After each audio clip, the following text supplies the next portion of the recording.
Nama saya Lisa Melinda, NIM 063. Evolusi bidang pemasaran di Amerika Serikat melibatkan 4 era. Yang pertama, ada era produksi. Yang kedua, ada era penjualan. Dan yang ketiga, ada era konsep pemasaran dibagi menjadi 3 bagian. Pelanggan, jasa, dan laba.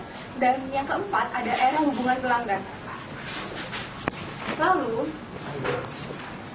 organisasi nirlaba dan strategi pemasaran menjadi 7 bagian. Yang pertama, mencari pemimpin yang produktif. Yang kedua, membuat pemasaran yang terfokus. Yang ketiga, harus tahu misi dan gambaran ke depan.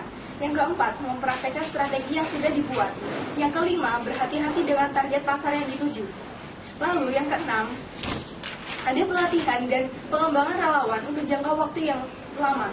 Dan yang ketujuh, ada tahu bagaimana cara mengelola keuangan dalam suatu organisasi.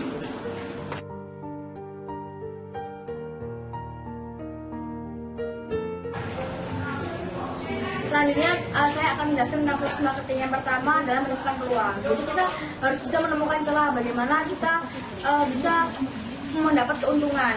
Gitu. Nah, selanjutnya adalah melakukan penelitian. Melakukan penelitian itu yang dimaksud melakukan penelitian. Jadi kita harus tahu apa yang dibutuhkan oleh konsumen. Jadi agar barang produksi yang telah kita produksi itu berguna dan bisa dimanfaatkan. Lalu selanjutnya adalah identitas target pasar. Lalu yang keempat adalah desain produk. Jadi desain produk ini sangat penting dalam proses marketing.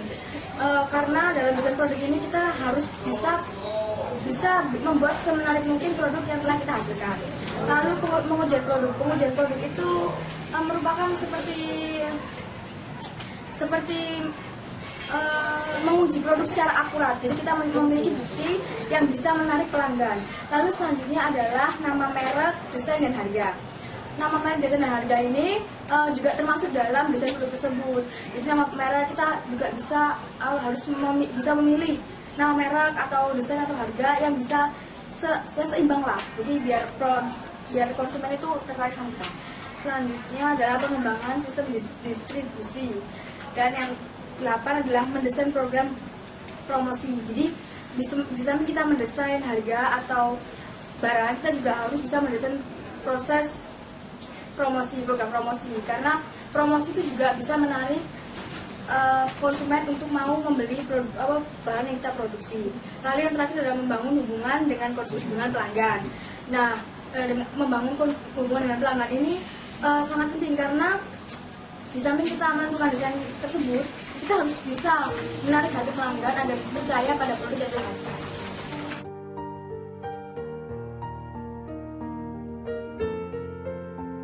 Nama saya Rosi Kristina Danianti, NIM 2014-310071.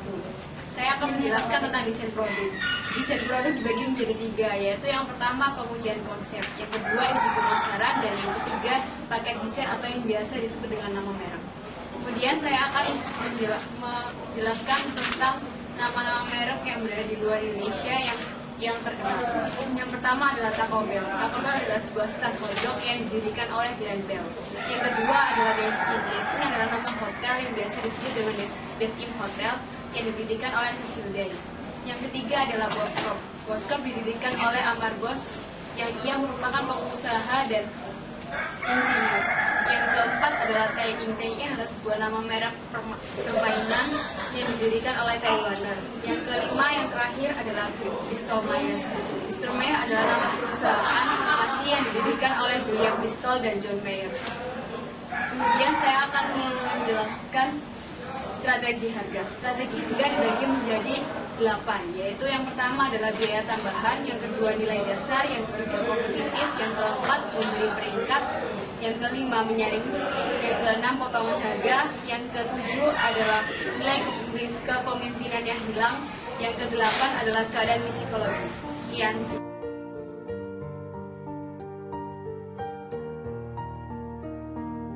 Perkenalkan, nama saya Nyimas Aisyah Permatasari, NIM 2014-3174. Di sini saya akan menjelaskan tentang hal yang perlu diingat dengan harga. Yang pertama ada jangka waktu pembayaran, yaitu periode pembayaran yang harus dilakukan oleh pembeli. Yang kedua ada perhitungan harga, dilakukan dengan cara memberikan diskon atau potongan harga. Yang pertama secara teratur dan secara musiman. Secara teratur contohnya memberikan diskon pada barang dan diskon tersebut akan seterusnya berdiskon 20%. Selanjutnya yang diskon musiman. Diskon tersebut hanya memperoleh diskon pada periode yang ditentukan. Yang ketiga ada penggabungan produk, yaitu strategi untuk menggabungkan produk menjadi satu paket penjualan. Yang keempat ada potongan harga, akan diberikan kepada pembeli yang membeli dalam jumlah banyak. Yang kelima ada kesesuaian harga, kita harus menyesuaikan harga dengan kualitas barang. Yang keenam ada persyaratan kredit, yaitu persyaratan tertentu yang harus dipenuhi oleh pembeli jika ia membayar dengan kartu kredit. Yang ketujuh ada perbedaan harga, dipengaruhi oleh dua faktor. Yang pertama sasaran pelanggan dan yang kedua area geografi. Yang kedelapan ada banyaknya potongan harga dan harga grosir yang diberikan. Yang kesembilan kas dan PMT awal potongan harga.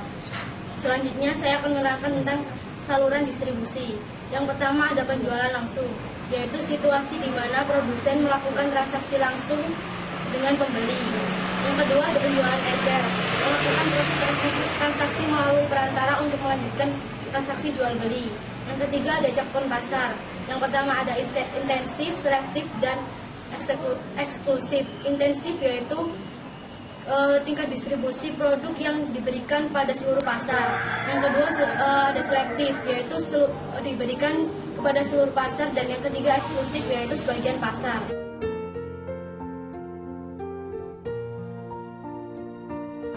Nama saya Dania Dabina, NIM 2014-310076. Di sini saya akan menjelaskan tentang maskot iklan.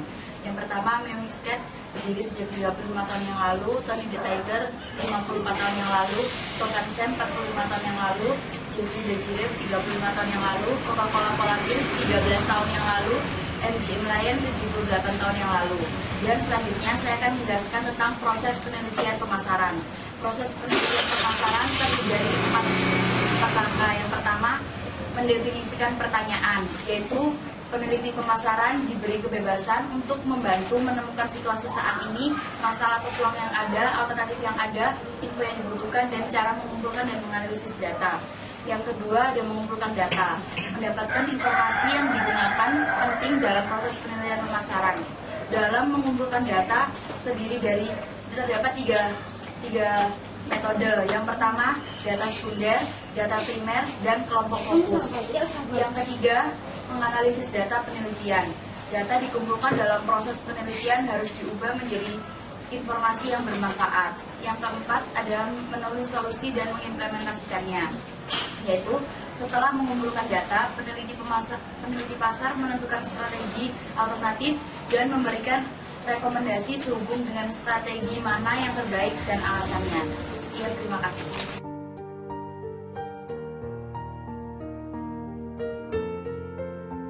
Nama saya Tita Anggraini, NIM 2014-3168. Saya akan menjelaskan tentang mengurangi kesalahan metode pemasaran. Yang pertama, menempatkan orang yang bertanggung jawab. Yang kedua, memberi semua orang metode pengumpulan data. Yang ketiga, mengidentifikasi data yang benar. Empat, mensentralisasi data. Yang kelima, menggunakan data. Kemudian, saya akan menjelaskan tentang sumber informasi pemasaran. Yang pertama, data primer. Data primer adalah data yang harus secara langsung diperoleh dari sumber aslinya melalui narasumber yang tepat. Data primer terbagi menjadi 7, yaitu survei, wawancara kelompok, observasi, survei online, kuesioner, dan komentar pelanggan. Kemudian data sekunder. Data sekunder adalah data yang sudah tersedia sehingga kita tinggal mencari dan mengumpulkan datanya. Data sekunder terbagi menjadi 5, yaitu publikasi pemerintah, publikasi komersial, majalah, koran. Yang kelima, pencarian internal atau eksternal. Pencarian internal ada 2, yaitu database khusus dan database umum. Kemudian adalah eksternal.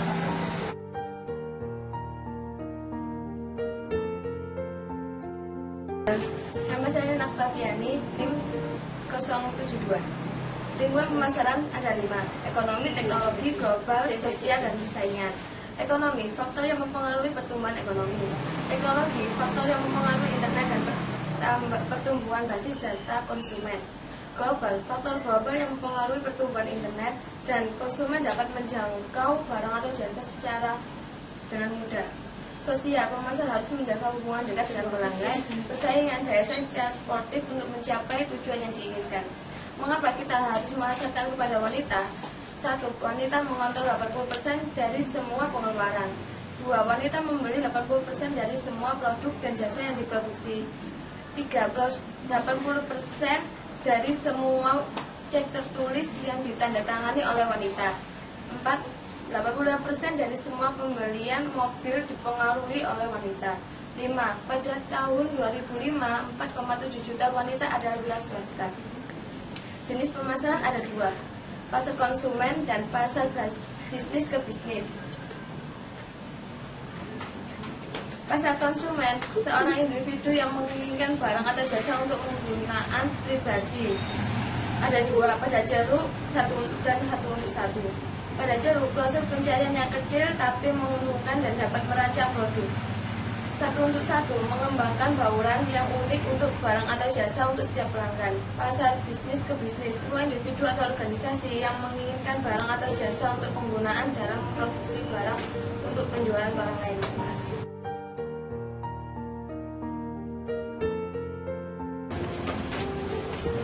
Selanjutnya saya Abioga NIM 055 akan menjelaskan tentang segmentasi pasar.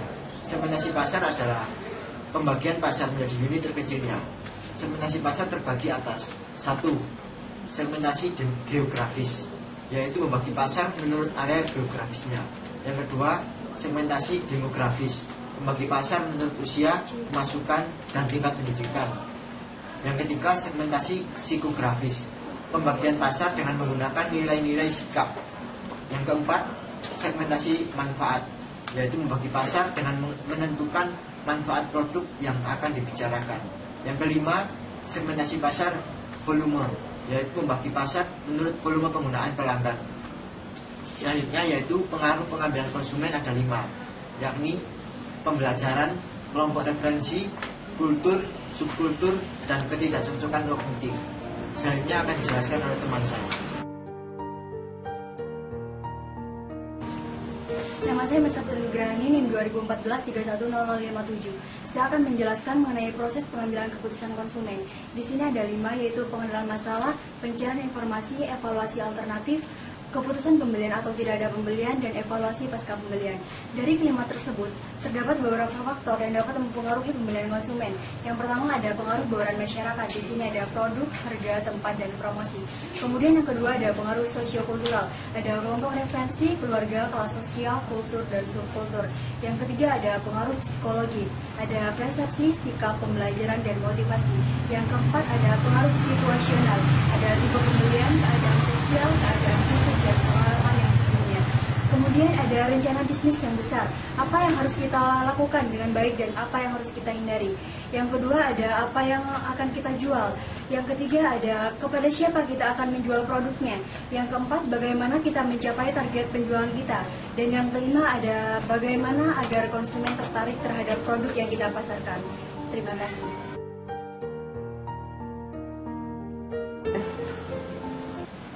Saya Ananda Norma Octavia, NIM 2014-310067. Saya akan menjelaskan tentang pendapatan konsumen dalam berbisnis.